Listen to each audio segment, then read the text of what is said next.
আমি ডক্টর সুশীল ভট্টাচার্য। আমি VNG TI রেজিস্ট্রেশনের প্রধান শিক্ষক ছিলাম এবং আমি দুর্গাপুরের প্রথম রাষ্ট্রপতি পুরস্কারপ্রাপ্ত জাতীয় শিক্ষকতার সঙ্গে সঙ্গে আমি লেখালেখি যখন কলেজে পড়তাম তখন থেকে আরম্ভ করেছি।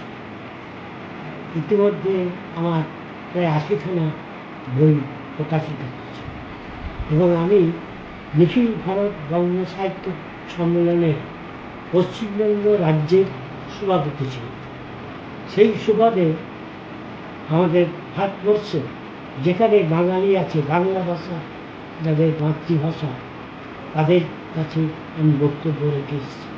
দিল্লি, লখনৌ, এলাহাবাদ, এদিকে ব্যাঙ্গালোর, চেন্নাই, প্রতি জায়গায়। এবং আমি ঘটি বাঙালি আমি বলি না, কিন্তু আমি ঘটি, কিন্তু আমি 30 বার বাংলাদেশে বক্তব্য রাখার সুযোগ পেয়েছি এবং বাংলাদেশের কোনো জেলা উপজেলার নেই যেখানে আমি যাই। এবং আমি আনন্দিত গর্বিত এই কারণে যে বাংলাদেশের তৎকালীন প্রধানমন্ত্রী শেখ হাসিনা কলকাতা বইমেলায় আমার 2টি বই প্রকাশ করেছিল। তিনি কলকাতা বইমেলা উদ্বোধন এসেছিলেন। নজরুলের জীবন সাহিত্য এবং জীবনানন্দ পরীক্ষা। এখানে বলে রাখা ভালো, আমার জন্ম বৃদ্ধের কবি কাজী নজরুল ইসলাম যে মাটিতে জন্মেছেন সেই মাটিতে আমার জন্ম।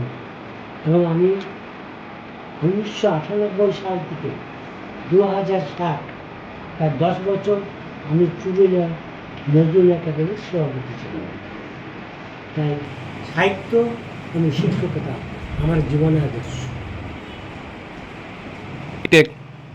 আমি জেনে আনন্দিত যে দুর্গাপুরে পজিটিভ বার্তা টিভি চ্যানেল চলছে। আমি ব্যক্তিগতভাবে দীর্ঘদিন আমি টিভিতে প্রোগ্রাম করেছি, শুধু দুর্গাপুরের নয়, আমি কলকাতার টেলিভিশন প্রোগ্রামে অংশগ্রহণ করেছি।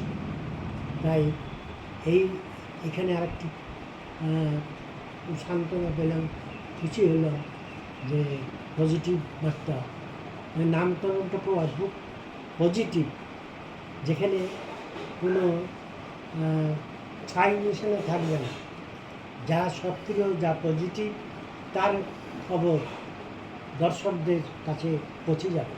আমি এই পত্রিকার যারা উদ্যোক্তা তাদের প্রত্যেককে আমি আমার অন্তঃস্থল থেকে অভিনন্দন জানাচ্ছি। পত্রিকাটা শুধু দুর্গাপুরে নয়, সারা পশ্চিমবাংলায় ছড়িয়ে পড়ুক এই আশা রেখে, এই প্রত্যাশা রেখে আমি আমার বক্তব্য শেষ করি।